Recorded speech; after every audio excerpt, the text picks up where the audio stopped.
Arcanya, the board game, is a game to be played with family or friends from 1 to 4 players. We wanted to take up the challenge of creating a real board game, interesting and fun, with its own part of strategy and without any other material than the cards of the tower deck. The game begins by setting up the assailants, citizens corrupted by darkness, that's to say, by the devil. Its purpose is to overthrow the imperial palace, while yours will be to defend it at all costs. The assailant placement system ensures a wide variety of games. Indeed, it will be almost impossible to have 2 strictly identical games.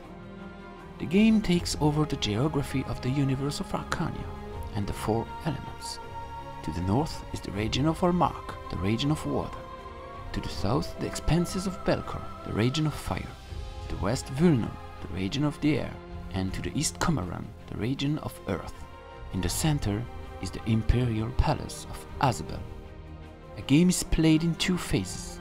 For the first one, players have only a very limited number of cards. They can play them in their home region, for example a fire card in the fire region, to repel an assailant or make them travel, to fight an assailant in another region. In this case, their power or value is then halved, but for each trip the player will be able to draw a new card. Each turn, additional enemy reinforcements will arrive, which will complicate your task. For each victory, players draw a hero much stronger than the other cards and keep him safely away for the second phase. For each defeat, the devil wins a corrupt hero. All these great champions will meet inside the palace walls for the second phase. Beware, however, that if a player draws the devil, he himself becomes corrupt, and his objective will be to secretly help the darkness to overthrow the imperial palace. The first phase ends when all the fights are over. In the second phase, all the cards are removed from the board except the heroes. The corrupt heroes are placed inside the palace, and each player keeps the heroes he obtained in the first phase.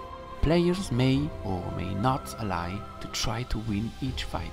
The winning side is the one that wins the most battles. But beware, if a player allies with the devil, his champion is automatically corrupted. Until the end, you won't be able to know if you're fighting the game or another player. Discussions and arguments between players are of course allowed during the second phase, so listen to your comrades, but choose carefully who you will trust.